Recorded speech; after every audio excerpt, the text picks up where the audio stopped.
മരുഭൂമിയുടെ നിഗൂഢ ശാന്തതയെ കീറിമുറിക്കുന്ന ഈ ചൂളംവിളി ശീലമാകാൻ ഇനി അധികം കാത്തിരിക്കേണ്ടി വരില്ല. തൊട്ടടുത്തായി 2026 എത്തിഹാദ് റെയിൽ പാസഞ്ചർ സർവീസ് തുടങ്ങാനിരിക്കുകയാണ്. ഇതോടെ ഗതാഗത അടിസ്ഥാന സൗകര്യങ്ങളിൽ സുപ്രധാന നാഴികക്കല്ലാണ് UAE താണ്ടുക. UAEയുടെ ഏറ്റവും വലിയ ഗതാഗത പദ്ധതികളിൽ ഒന്നാണിത്. പ്രതിവർഷം ഏകദേശം 3.6 കോടി യാത്രക്കാരായിരിക്കും ഇത്തിഹാദ് റെയിൽ ഉപയോഗപ്പെടുത്തുക.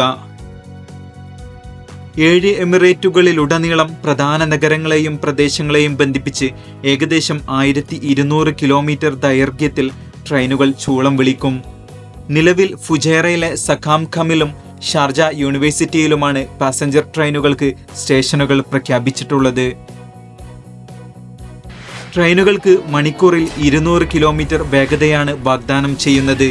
അപ്പോൾ അബുദാബിയിൽ നിന്ന് ദുബൈയിലേക്ക് വെറും 57 മിനിറ്റിൽ എത്തിച്ചേരാനാവും. സ്റ്റൈലിഷ് ഇന്റീരിയറും സുഖപ്രദമായ സീറ്റുകളും അടങ്ങിയ മനോഹര ആഡംബര യാത്രയാണ് കോച്ചുകളിൽ ലഭിക്കുക. ഫസ്റ്റ് ക്ലാസ്, ബിസിനസ്, എക്കോണമി എന്നിങ്ങനെ വിവിധ ക്ലാസുകളിലായി 400-ലധികം യാത്രക്കാരെ ഉൾക്കൊള്ളാൻ ഒരു ട്രെയിനിന് കപ്പാസിറ്റിയുണ്ട്. സൗജന്യ വൈഫൈ, ഇൻഫോർടൈൻമെന്റ് സംവിധാനങ്ങൾ, ചാർജിംഗ് സ്റ്റേഷനുകൾ തുടങ്ങിയവയും സവിശേഷ സൗകര്യങ്ങളായിരിക്കും. അത്യാധുനിക നഗര കാഴ്ചകളും ഒമാനുമായി അതിർത്തി പങ്കിടുന്ന പർവ്വത നിരകളും മരുഭൂ കാഴ്ചകളും ഈ യാത്രയെ അതിമനോഹരമാക്കുമെന്നുറപ്പാണ്.